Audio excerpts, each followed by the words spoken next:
Hey, another video here on one-step equations. I hope you've watched the previous videos and you're kind of getting the hang of this a little bit. So we're going to try a few more and we're going to step it up a little bit too. So I'm going to show you some problems, some examples of one-step equations, and we're going to solve for x or solve for whatever variable we're giving. So let's solve a one-step equation. Let's start with this. X minus 10 equals negative 4. X minus 10 equals negative 4. So here's what we know to do. We know that we want an answer for x. We want to know what number minus 10 gives me a negative 4. And one of the ways we can show our work so we're not doing it all in our head is we put this line down the middle of the equal sign. And since x is on the left-hand side, at the bottom we're going to write x equals. And the goal is get x all by itself. Basically, I need that minus 10 to go away. I'd like it to go to the other side. So a strategy for getting rid of a minus 10 is to give it a plus 10.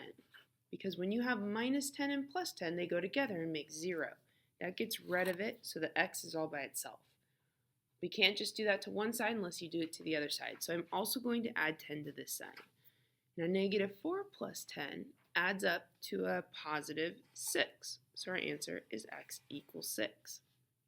If you're having troubles with that, then really you need to review positive and negative numbers a little bit more, because if you have 4 negatives and 10 positives, they're opposite signs you subtract. 10 take away 4 is 6.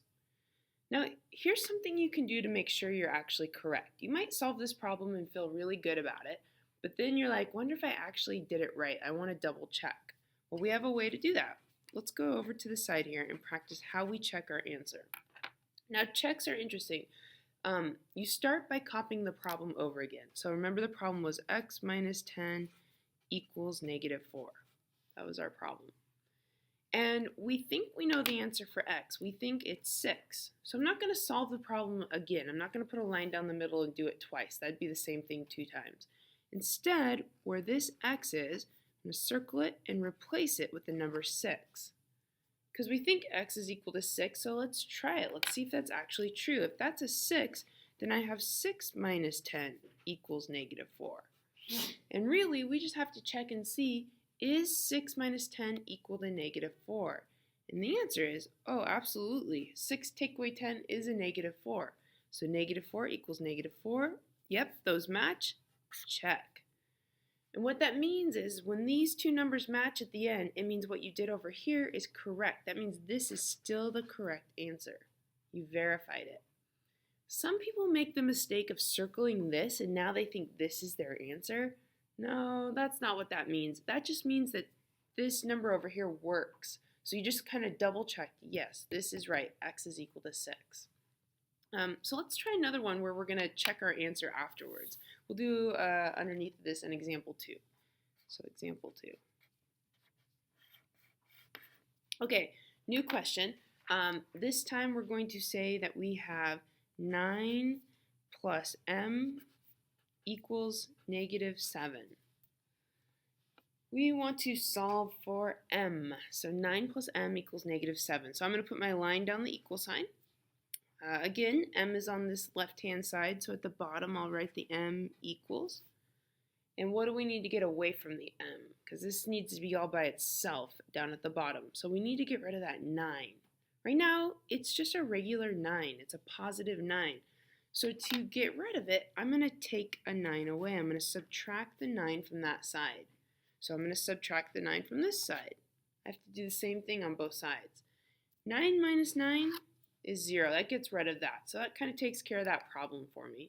And then negative 7 minus 9, well, they have the same sign, so I'm going to add them up. 9 plus 7 is 16. So I have 16 negatives, that means. So my answer is negative 16. Now, I feel pretty good about it, but let's see if I'm actually correct. I'm not 100% yet. So over here on the side, I'm going to do my check now. All right. We're going to check this problem. We're going to start by copying it all over again. 9 plus m equals negative 7. But we're not going to solve it again. We've already solved it once. That would be kind of silly to do it 2 times. Instead, right here where the m is, we're going to replace it. We think the answer is negative 16. So I'm going to be putting a negative 16 where the m was. So instead of having 9 plus m equals negative 7, I actually have 9 plus negative 16 equals negative 7. And if this is true, then I feel really good about this problem. So what is 9 plus a negative 16? Opposite signs subtract, so 16 take away 9 would be 7, and it would be negative. So yeah, negative 7 equals negative 7. Check. It worked. These numbers matched up. Now let's say I had done this entire problem and these numbers had not matched. Like let's say I had gotten negative 10 equals negative 7, which you know is not true. Negative 10 and negative 7 are not the same thing. That means my answer over here is not correct. That means there's something wrong. So I feel pretty good now. That one's got to be correct. I'm feeling good about it. So now your turn. Let's do a you try. I'm going to give you a question, and I'm going to write it up on the screen here. You try. And what I'd really like you to do is pause the video and do it on your own first. This is a way of testing to see, are you really getting it? So I'm going to give you the question. Here's the question. It is x plus 9 equals 15. X plus 9 equals 15. Go ahead and pause the video, see if you can solve and check your answer. Okay, so I'm hoping you're now unpausing the video and you're ready to check and see if you've actually got this down. So line down the middle of the equal sign. We want to get x all by itself, which means we need to move the plus 9 away from it.